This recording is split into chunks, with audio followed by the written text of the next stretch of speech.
Bonsoir, bonsoir, bonjour, c'est ED Congo Basango Télévision. Comme toujours, avant de commencer notre émission, nous disons merci à Dieu. Nous disons merci à nos chers abonnés et téléspectateurs qui nous suivent partout dans le monde et en RDC. Bande Konanga, soyez les bienvenus. À la une, chers téléspectateurs, Bande Ko. Dossier à l'élo eza somo eza sur ba crime nakoboma oyo 123 armée rwandaise baza kokoze à l'est Kagame na Batunaï. Donc situation to vivre pour le moment comme étant que communauté internationale ata bazo sala ba kombo bazo lala batelema pour la situation baluba parce que ba komi ko boaka ba bombe pa peuple azali. Donc, ça pena ba terroriste. Ba yebi place par de sa zana zamba.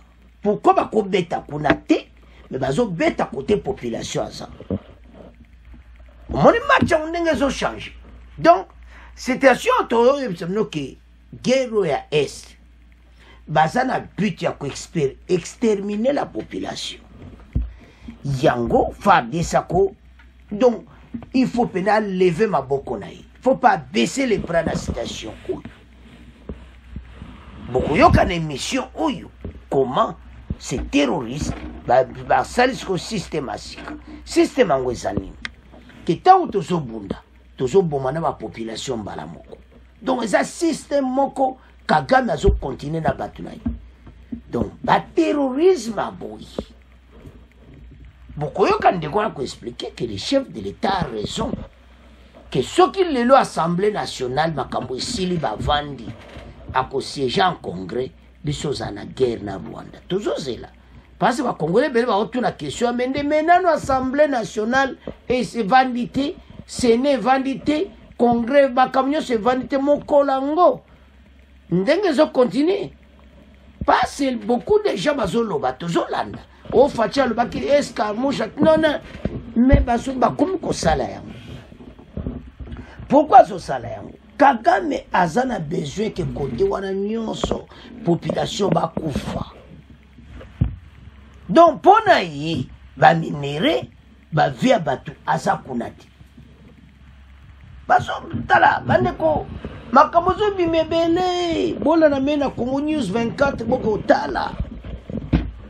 Kagame asa ko exterminer population congolaise. Alors, cette population congolaise ne peut pas continuer comme ça. Alors, tout le monde a extrait au you. Bon, auto avance. Avocat, parce que vous êtes aussi avocat. Et à partir du moment où les civils commencent à être les principales victimes, n'est-ce pas, dans ces affrontements, est-ce qu'on ne peut pas déjà initier des actions sur le plan judiciaire avec espoir, n'est-ce pas, de dissuader les différents belligérants?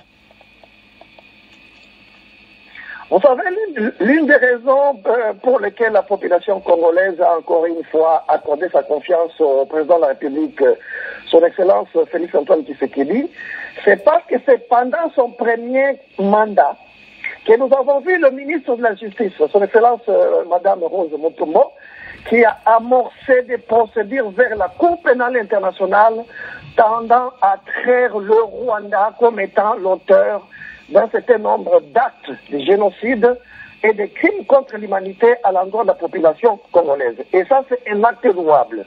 Et je pense que les images que nous venons de voir à travers les réseaux sociaux sont des preuves supplémentaires que le gouvernement de la République démocratique du Congo a ajouté comme preuve, comme élément supplémentaire à cette plainte qui avait déjà été initiée par le gouvernement de la République démocratique du Congo contre le Rwanda devant la Cour pénale internationale. Ceci confirme que la position de la République démocratique du Congo tendant à démontrer qu'il y a crime contre l'humanité, qu'il y a crime de guerre contre les populations civiles en République démocratique du Congo, cette position-là est aujourd'hui appuyée et continuera à être appuyée par des preuves comme ce que nous venons de constater et d'écrire malheureusement dans le territoire de Massif, notamment à Mouessou. Et sur le plan politique, quelles sont les actions qui peuvent être menées? Ben, écoutez, sur le plan politique, il faut reconnaître que la 4e législature est en train de se composer. À peine les députés nationaux sont en train d'annoncer la procédure de validation de leur mandat. Le président de la République a déjà prêté serment en tant que chef de l'État et garant des institutions de la République.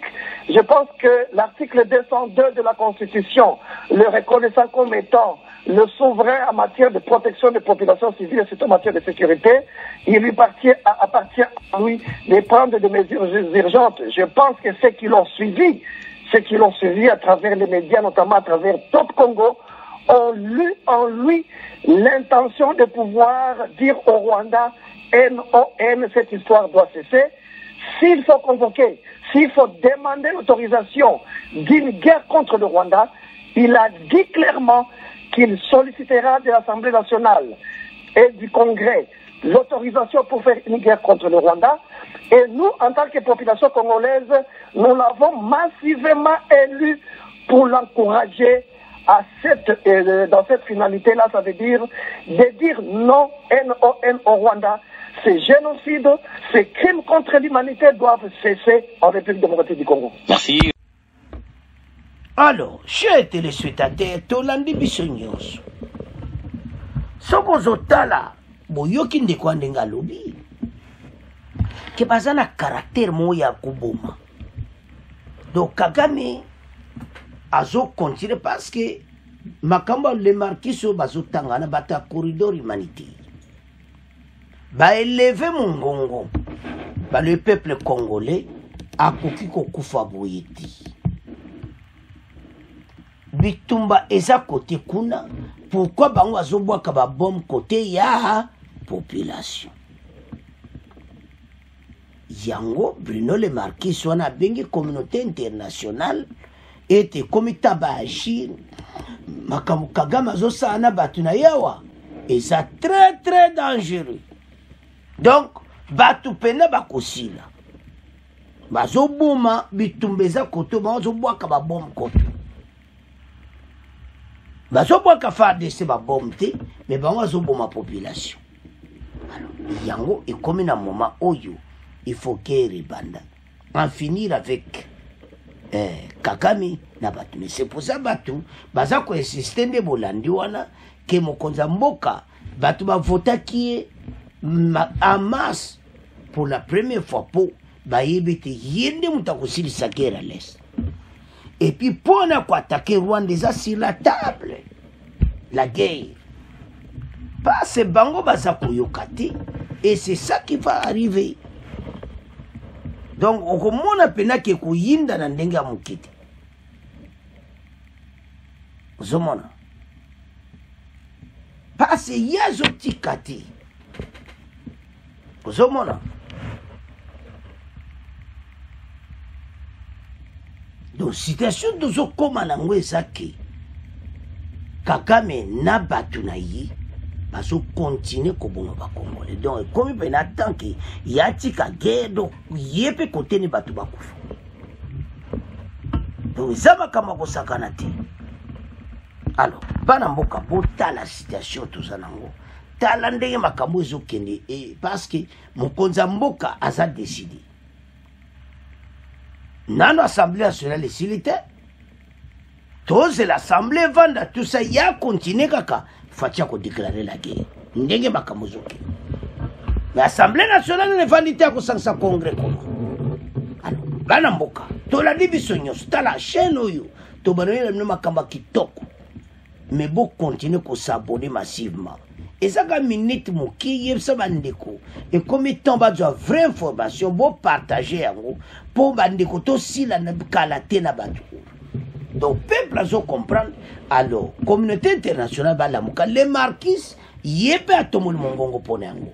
Alors to komo tika ngona bino bo s'abonner bo partager au revoir à la prochaine.